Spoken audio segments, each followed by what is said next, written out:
देखिए यहाँ पर क्या है कि हमारे पास दो चार्ज हैं, एक माइनस क्यू है, एक प्लस क्यू है, ठीक है। अब हमसे कहा जा रहा है कि जो पॉइंट पी है, इस पॉइंट पे हमें नेट पोटेंशियल कितना होगा ये बताना है। कौन सा पोटेंशियल? Electric potential. और ये पावर किस में होनी चाहिए? 10⁻² वोल्ट में होनी चाहिए। समझ गए? ये हमसे पूछा जा रहा है कि इस पॉइंट पे कितना पोटेंशियल होगा। तो हमेशा याद रखना, अगर हमारे पास कोई पॉइंट है यहाँ पर, और इस पॉइंट पे जो हमारे पास एक पॉइंट यहाँ पर क्यू है, इस पॉइंट की दूरी आर है, और ये पॉइंट हमारा पी है, तो इस पॉइंट, ये चार्ज कितना है? क्यू है। यहाँ पर पॉइंट पी है, तो अगर यहाँ पर हमें पोटेंशियल निकालना होता है तो फार्मूला होता है V = 4 pi epsilon naught Q divide by R. Simple सा फार्मूला होता है। बस यहाँ पर ये कहानी है कि अगर ये पॉजिटिव है तो पॉजिटिव लिया जाएगा, निगेटिव है तो निगेटिव लिया जाएगा, यानी चार्ज पॉजिटिव है तो पॉजिटिव, चार्ज निगेटिव है तो निगेटिव। वही काम हमें करना है। तो चलो, हमें हमें इस पॉइंट पे एक चार्ज ये है, एक चार्ज ये है, इन दोनों चार्ज की वजह से इस पे कितना पोटेंशियल आएगा ये निकालना है। तो यहाँ पर नेट पोटेंशियल जो होगा, net potential is equal to होगा V1 + V2। साथ में मैग्नीट्यूड लिखना है, ठीक है। ये हमारे पास पहला चार्ज मान लेते हैं ये है, दूसरा चार्ज ये है। इसकी वजह से V1 पोटेंशियल आएगा, इसकी वजह से V2 पोटेंशियल आएगा। चलो फिर करते हैं। पहला पोटेंशियल, पहला चार्ज हमारे पास ये है, इसकी यहाँ से डिस्टेंस कितनी है? इसकी यहाँ से डिस्टेंस कितनी है? टोटल कितनी है? सेंटर से देखा जाए तो 5 सेंटीमीटर, और हमें ये वाली डिस्टेंस निकालनी है। तो 3 सेंटीमीटर अगर हटा दी जाए तो ये कितने बचेगी? 2 सेंटीमीटर बचेगी, ठीक है। और इसको मीटर में लिखना होगा, 1/4 पाई एप्सिलॉन नॉट। चार्ज कैसा है? पॉजिटिव है, तो क्यू।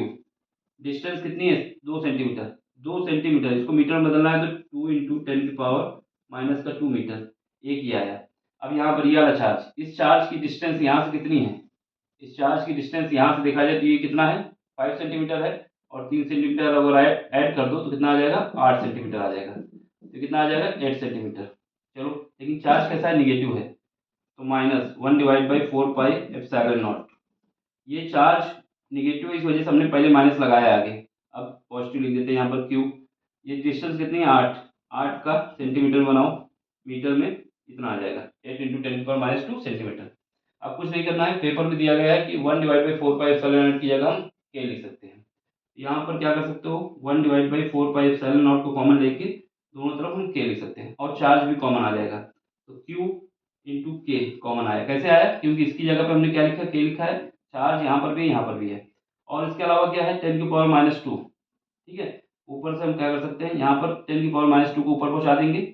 यहाँ पर कितना बचेगा? 1/2। यहाँ कितना बचेगा? 1/8। और ये जो ऊपर पहुँचाया है उसको हमने ऐसे लिख दिया 10⁻², क्योंकि माइनस है, जब ऊपर जाएगा तो प्लस हो जाएगा। अब एलसीएम ले लो, K Q is equal to, LCM कितना आ जाएगा? एलसीएम आ जाएगा यहाँ पर 8, ठीक है। कितना आ जाएगा? ये काटेंगे तो 4 आ जाएगा, यहाँ पर 1 आ जाएगा। ये कितना है? 10⁻² सॉल्व करके लाएंगे तो कितना आ जाएगा?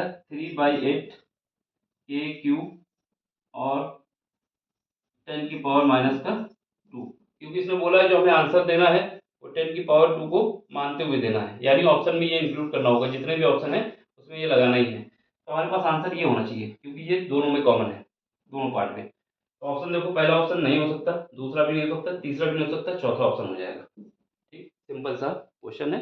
बस कॉन्सेप्ट क्लियर होना चाहिए, तो क्वेश्चन में कोई दम नहीं होती। ठीक है, समझ में आया है तो लाइक करना है, शेयर करना है, सब्सक्राइब करना है। बाकी कोई क्वेश्चन समझ में नहीं आता, टेलीग्राम में आना है, अपना क्वेश्चन भेजना है। ठीक है, चलो मिलते हैं अगले लेक्चर में। स्क्रीनशॉट लेना है जिसको ले ले।